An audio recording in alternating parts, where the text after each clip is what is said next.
7 দফা দাবিতে বাংলাদেশ জামায়াতে ইসলামী আগামী 19 জুলাই রাজধানীর সোহরাওয়ার্দী উদ্যানে জাতীয় সমাবেশ করবে। এই উপলক্ষে ব্যাপক প্রস্তুতি চলছে। ওই দিন সোহরাওয়ার্দী উদ্যানকে জনসমুদ্রে পরিণত করতে দলটির কেন্দ্রীয় নেতারা দফায় দফায় বৈঠক করছেন।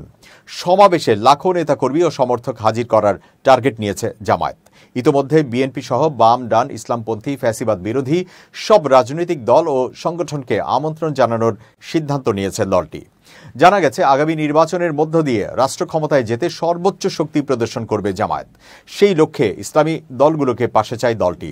একই সঙ্গে ইসলামপন্থী ভোটগুলোকে এক বাক্সে আনার প্রচেষ্টা চালাচ্ছেন দলটির নেতারা। এছাড়া অমুসলিমদের ভোটকেও গুরুত্ব দিচ্ছে জামায়াত। বিগত সময়ে জামায়াত কোণঠাসা থাকলেও গণ অভ্যুত্থানের পর স্বতঃস্ফূর্ত কর্মকাণ্ড চালিয়ে যাচ্ছে।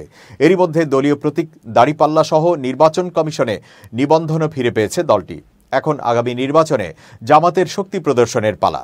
আসন্ন সমাবেশ থেকে জাতীয় নির্বাচন নিয়ে দলের অবস্থান, দৃশ্যমান বিচার ও প্রয়োজনীয় সংস্কার এবং নিবন্ধিত কিংবা অনিবন্ধিত ইসলামী দলগুলোকে এক কাতারে আনা সহ গুরুত্বপূর্ণ বার্তা দেওয়া হতে পারে বলে দলীয় সূত্রে জানা গেছে।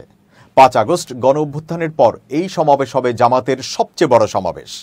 এই কর্মসূচি ঘিরে ইতোমধ্যে রাজনৈতিক মহলে চলছে ব্যাপক আলোচনা। কেউ কেউ এটিকে নির্বাচন পূর্ব একটি কৌশলগত অবস্থান হিসেবেও দেখছেন, যেখানে একটি বৃহৎ জনসমর্থনের ভিত্তিতে প্রভাব তৈরির চেষ্টা করছে দলটি। যদিও জামায়াত বলছে 7 দফা দাবি শুধু তাদের দলের নয়, বরং এই সমাবেশ হবে দেশের সাধারণ মানুষের দীর্ঘদিনের বঞ্চনা ও ন্যায্যতার আকাঙ্ক্ষার প্রতিচ্ছবি।